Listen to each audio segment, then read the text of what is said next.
बिस्मिल्लाहिर्रहमानिर्रहीम। अस्सलाम वालेकुम defence lords, welcome to defence analysis. Speak है हाजिर एक नई एपिसोड के साथ। आज मैं बात करूंगा तुर्किश T-99 अटैक हेलीकॉप्टर के ऊपर। इस T-99 अटैक हेलीकॉप्टर को तुर्की ने कितने रिकॉर्ड टाइम के अंदर बनाया है, इसके अंदर क्या क्या चीज़ें इंप्रूव है T-129 अटैक हेलीकॉप्टर से, इसके अलावा किस क्लास और कैटेगरी का ये हेलीकॉप्टर है और क्या पाकिस्तान इसको फ्यूचर में एक्वायर कर सकता है या नहीं, किस किस्म की पॉसिबिलिटीज़ एग्जिस्ट करती हैं, इन तमाम बातों को वीडियो में आगे चलकर डिस्कस करूंगा। तो चलिए वीडियो स्टार्ट करते हैं।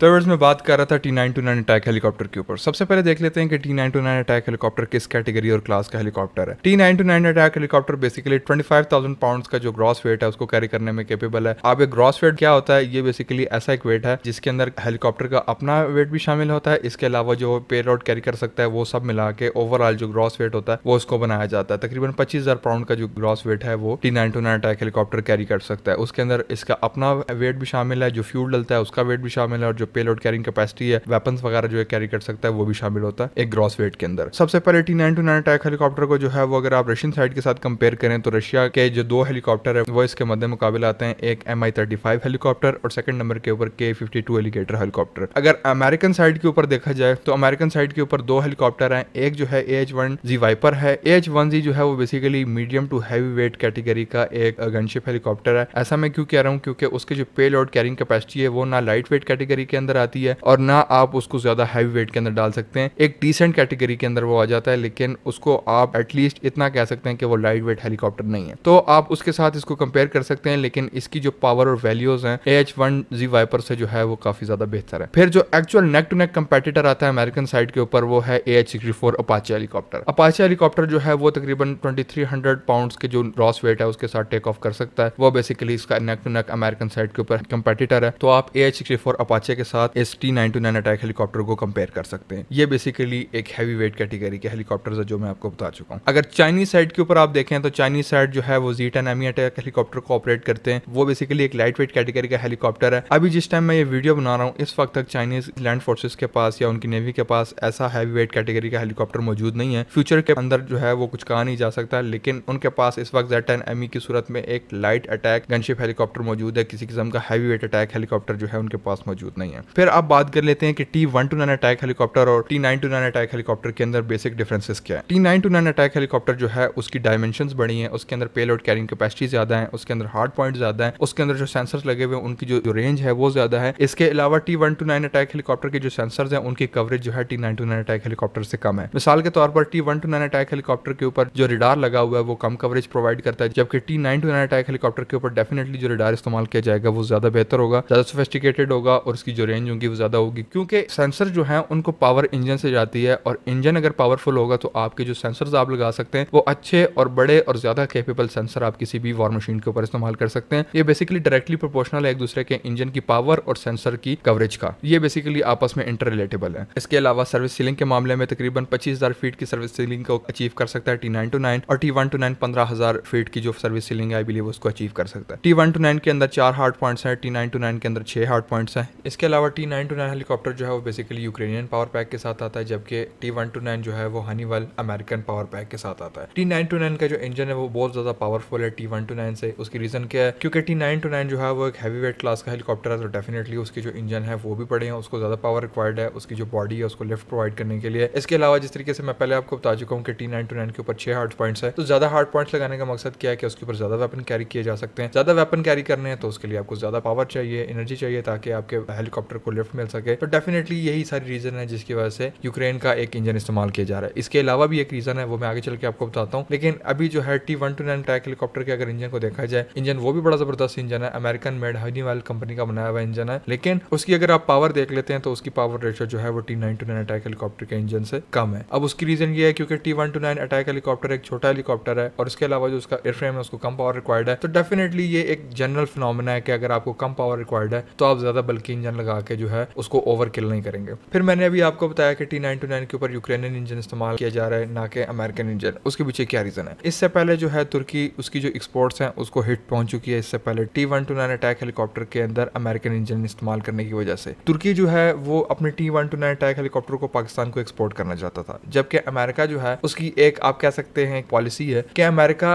अगर कोई आपको ऐसा पार्ट प्रोवाइड कर रहा है आपकी वॉर मशीन के अंदर, अगर लगने के बाद वो आपकी वॉर मशीन का 20% हिस्से को कवर करता है तो उसको एक्सपोर्ट करने से पहले आपको अमेरिका से इजाजत लेनी पड़ेगी। ये अमेरिका की एक पॉलिसी है और इसी पॉलिसी की चलते हुए जब पाकिस्तान को T129 अटैक हेलीकॉप्टर की डिलीवरीज करनी थी तुर्की ने, तो पाकिस्तान की सारी नेगोशिएशन तुर्की के साथ तय हो गई थी एक्सेप्ट इंजन। अमेरिका ने इनकार कर दिया था कि हम T129 हेलीकॉप्टर के लिए इंजन प्रोवाइड नहीं करेंगे, या तो आप T129 अटैक हेलीकॉप्टर से इंजन निकाल के उसके अंदर कोई नया इंजन डाल ले और उस इंजन के साथ पाकिस्तान को एक्सपोर्ट करें, या जो है आप पाकिस्तान के साथ कॉन्ट्रैक्ट कैंसिल कर दें और पाकिस्तान को T129 अटैक हेलीकॉप्टर डिलीवर ना करें, जिसकी वजह से पाकिस्तान को T129 अटैक हेलीकॉप्टर जो है वो डिलीवर नहीं किए गए। अमेरिका जो है इसकी एक मोनोपोली रहती है। अमेरिका जिस भी कंट्री को अगर कोई अपना एयरक्राफ्ट प्रोवाइड करता है या किसी किस्म का अपना इक्विपमेंट प्रोवाइड करता है, फिर वो उससे अपनी शर्तें मनवाता है और उसको डिप्लोमेटिकली जो है वो ब्लैकमेल भी करता है कि आपने अगर कोई भी कदम उठाना है, किसी किस्म का इकदाम भी उठाना है, तो वो आप हमसे पूछ के उठाएंगे। बेशक मशीन आपकी है लेकिन हम आपको पार्ट्स दे रहे हैं, तो अगर आप हमारी बात नहीं मानेंगे तो हम आपको पार्ट्स देना बंद कर देंगे। जिसकी वजह से तुर्की ने पहले तो एक कदम उठा लिया T129 अटैक हेलीकॉप्टर के अंदर उसका इंजन इस्तेमाल करके, लेकिन अब जब T929 अटैक हेलीकॉप्टर की बारी आई, अब तुर्की को इसके अंदर काफी ज्यादा पोटेंशियल भी दिखता है, इसके जो कस्टमर्स हैं उसकी रेंज भी ज्यादा होगी, तो डेफिनेटली तुर्की ने जो है वो यूक्रेन से रब्ता किया और यूक्रेन जो है आई बिलीव कि उसकी इस तरह की किसी किस्म की शर्तें नहीं है, बल्कि वो ज्यादा खुश होगा क्योंकि जितना ये T929 अटैक हेलीकॉप्टर बिकेगा उसी हिसाब से यूक्रेन के इंजन की जो फराहमी है तुर्की को ज्यादा होगी और डेफिनेटली इससे यूक्रेन जो है वो ज्यादा रेवेन्यू कमाएगा। यूक्रेन के उस हिसाब से मसले मसाइल नहीं है जिस तरीके के अमेरिका के मसले मसाइल है, तो ये जो है एक रीजन है जिसकी वजह से Ukrainian engine T929 attack helicopter के अंदर लगाया गया है। एक तो पावरफुल भी ज्यादा है, लेकिन दूसरा जो डिप्लोमेटिकली इश्यूज हैं और आप कह सकते हैं कि सैंक्शंस के इश्यूज हैं, इसको भी अवॉइड करने के लिए तुर्की ने T929 अटैक हेलीकॉप्टर के अंदर यूक्रेनियन इंजन इस्तेमाल किया। व्यूअर्स, अब बात कर लेते हैं कि तुर्की ने T929 अटैक हेलीकॉप्टर के लिए किस किस्म की टाइम फ्रेम रखा था और अब जो है तुर्की ने कितने टाइम फ्रेम के बाद इसको ऑपरेशनल किया, या आप कह सकते हैं कि ऑपरेशनल तो ख्याल नहीं किया, अब इसकी फर्स्ट फ्लाइट हुई है, अब इसको सीरियल प्रोडक्शन के ऊपर डाला जाएगा, उसके ऊपर टेस्ट किए जाएंगे और उसके बाद ही ऑपरेशनल किया जाएगा। लेकिन तुर्की के किस किस्म के प्लान थे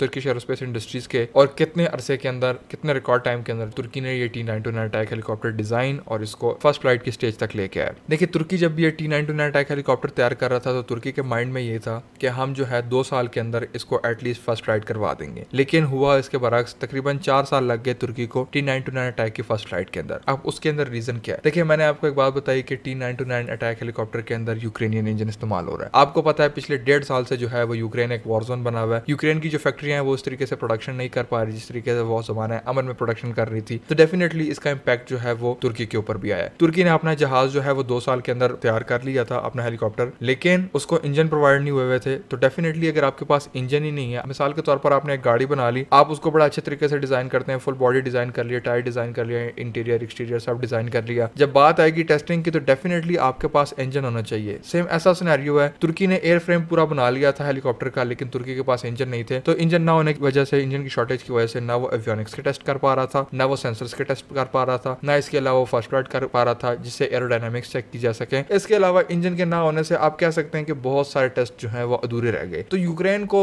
इंजन प्रोवाइड करने में और तुर्की को जो इंजन है वो रिसीव करने में तकरीबन 2 साल का वक्त लगा और इस 2 साल की वजह से जो फर्स्ट फ्लाइट है वो तकरीबन 2 साल लेट हो चुकी है। लेकिन अभी तुर्की ने T929 अटैक हेलीकॉप्टर की बेसिकली फर्स्ट फ्लाइट कर दी है और इसके ऊपर अब डिफरेंट किस्म की टेस्टिंग जो है वो बड़ी स्पीड से जारी है। अब देखना ये है कि तुर्की कब इसको सीरियल प्रोडक्शन के अंदर लेके आता है और तुर्की कब इसको जो है वो अपनी फोर्सेस के अंदर ऑपरेशनल करता है और दूसरी दुनिया को एक्सपोर्ट भी करता है। अब बात कर लेते हैं कि क्या पाकिस्तान इसके अंदर दिलचस्पी रखता है या पाकिस्तान इसको फ्यूचर के अंदर एक्वायर कर सकता है, ऐसा पोटेंशियल पाया जाता है या नहीं। पाकिस्तान जो है उसने सबसे पहले T129 को एनालाइज किया था, G10ME को एनालाइज किया था, जब पाकिस्तान को H-1Z वाइपर अमेरिका की तरफ से उसकी डिलीवरी डिले हो गई थी, बल्कि आप कह सकते हैं कि नहीं हुई थी। अमेरिका ने अपने हेलीकॉप्टर देने से इनकार किया, पाकिस्तान ने T129 को एनालाइज किया, पाकिस्तान को T129 अच्छा लगा, उसके जो ट्रायल्स थे वो बड़े ही सक्सेसफुल रहे। पाकिस्तान ने तकरीबन 30 हेलीकॉप्टर्स का जो है वो ऑर्डर कर दिया, लेकिन फिर वहां पर जो है अमेरिका कूद गया। तो बेसिकली कहने का मकसद ये है कि पाकिस्तान ने T129 का भी बड़ा वेट किया है, T129 पाकिस्तान को अनफॉर्चुनेटली नहीं मिल सके, तो ऐसा पोटेंशियल एग्जिस्ट करता है कि फ्यूचर के अंदर हो सकता है Pakistan T929 attack helicopter acquire कर ले। और ऐसे में देखिए पाकिस्तान जो है वो अपने Mi-17 हेलीकॉप्टर्स हैं या Mi-35 हेलीकॉप्टर्स जो हैं उसकी जो स्पेयर रिपेयर मेंटेनेंस ओवरऑल वगैरह के जितने भी इक्विपमेंट्स वगैरह होते हैं वो बेसिकली यूक्रेन से एक्वायर एक्वायर करता है। इसके अलावा पाकिस्तान के जो T-80 टैंक्स हैं, उसके जो इंजन वगैरह हैं और उसकी जो स्पेयर्स हैं वो भी हमें यूक्रेन की तरफ से मिलते हैं। तो आप कह सकते हैं कि इन फ्यूचर ऐसा देखने को जरूर मिल सकता है कि Pakistan T-929 attack helicopter acquire करे। हमारे जो मिलिट्री टाइज हैं वो यूक्रेन के साथ भी बड़े जबरदस्त हैं और हमारे जो मिलिट्री टाइज है वो तुर्की के साथ उससे भी ज्यादा बेहतर हैं। तो आप कह सकते हैं ऐसी पॉसिबिलिटी जरूर एग्जिस्ट करती है, लेकिन अब देखना ये चीज होगी कि क्या वाकई T-929 अटैक हेलीकॉप्टर हमारे लिए सूटेबल भी है या नहीं, क्या वो हमारे जो डेली परफॉर्मेंस है उसके अंदर फिट होता है या ओवरकिल होकर निकल के आता है। तो फिर डेफिनेटली अगर ओवरकिल होगा तो फिर पाकिस्तान की जो आर्मी एविएशन है डेफिनेटली वो उसको डिक्लाइन पे भी लेके जा सकती है। लेकिन ये चीजें जो है with the passage of time ही नजर आएंगी। जहां तक मेरी सोच है तो ये बिल्कुल पॉसिबिलिटी एग्जिस्ट करती है और ऐसा पोटेंशियल भी एग्जिस्ट करता है कि पाकिस्तान इसको फ्यूचर के अंदर एक्वायर करे। तो व्यूअर्स, ये थी आज की वीडियो, आज की इन्फॉर्मेशन। होपफुली आपको पसंद आई होगी। वीडियो पसंद आने की सूरत में वीडियो को शेयर, चैनल को सब्सक्राइब और कमेंट सेक्शन में अपनी राय का इजहार करना मत भूलिएगा। वीडियो आखिर तक देखने का बहुत बहुत शुक्रिया। मैं आपसे मिलता हूँ नेक्स्ट वीडियो में, तब तक के लिए अल्लाह हाफिज। पाकिस्तान